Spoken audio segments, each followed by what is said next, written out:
ये साल 2007 की बात है जब रतन टाटा ने बेंगलुरु के आसमान में उड़ान भरी थी।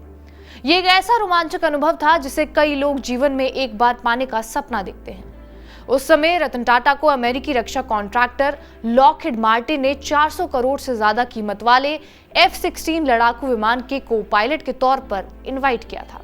दिलचस्प बात यह है कि टाटा के पास जेट और हेलीकॉप्टर दोनों उड़ाने के लाइसेंस थे। इसी मौके का फायदा उठाते हुए उन्होंने एक अनुभवी लॉकहीड मार्टिन पायलट के मार्गदर्शन में लड़ाकू जेट का कंट्रोल अपने हाथ में ले लिया। उन्होंने आधे घंटे की उड़ान को रोमांचक से कम नहीं बताया। ऐसा करने वाले वो पहले भारतीय नागरिक भी बने थे। एनडीटीवी को दिए गए एक इंटरव्यू में रतन टाटा ने अपने अनुभव को साझा करते हुए ये कहा था, आप बहुत डरपोक महसूस करते हैं। जब कमांडर ने कार्यभार संभाला और कुछ भूमिकाएं निभाई तो हमने कुछ काम किए और ये सब बहुत रोमांचक था।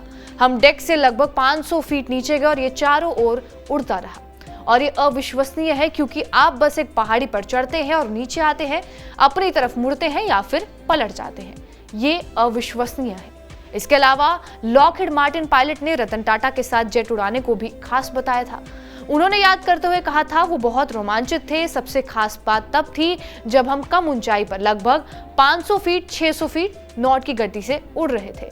आपको इस बात का वास्तविक अंदाजा हो जाता है कि ये विमान कितनी तेजी से आगे बढ़ सकता है। विमान के उतरने पर रतन टाटा का स्वागत F-16 लड़ाकू विमान के एक छोटे से मिनिएचर मॉडल को तोहफे के रूप में देकर किया गया था।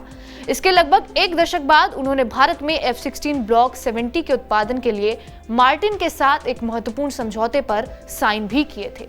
रतन टाटा फाइटर जेट के अलावा लग्जरी गाड़ियों का भी शौक रखते थे।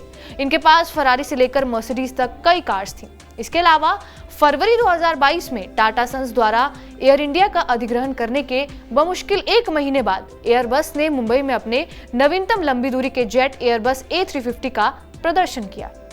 ये कदम ऐसे समय पर उठाया गया था क्योंकि अपने नए प्रबंधन के तहत एयर इंडिया को आधुनिक विमानों की जरूरत थी।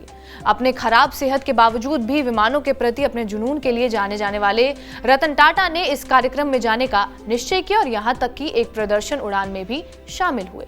उनके साथ मौजूद वरिष्ठ पायलटों ने एविएशन को लेकर उनके इस ज्ञान को देखते हुए कहा था कि अपनी खराब सेहत के बावजूद भी वो उड़ान भरना चाहते थे। एयर इंडिया के संस्थापक JRD टाटा, जिन्हें 1929 में भारत का पहला पायलट लाइसेंस मिला था, रतन टाटा के लिए प्रेरणा थे। नेहरू सरकार द्वारा राष्ट्रीयकरण के लगभग 7 दशक बाद 2022 में टाटा ग्रुप द्वारा एयर इंडिया का फिर से अधिग्रहण JRD की विरासत को श्रद्धांजलि के तौर में देखा जाता था।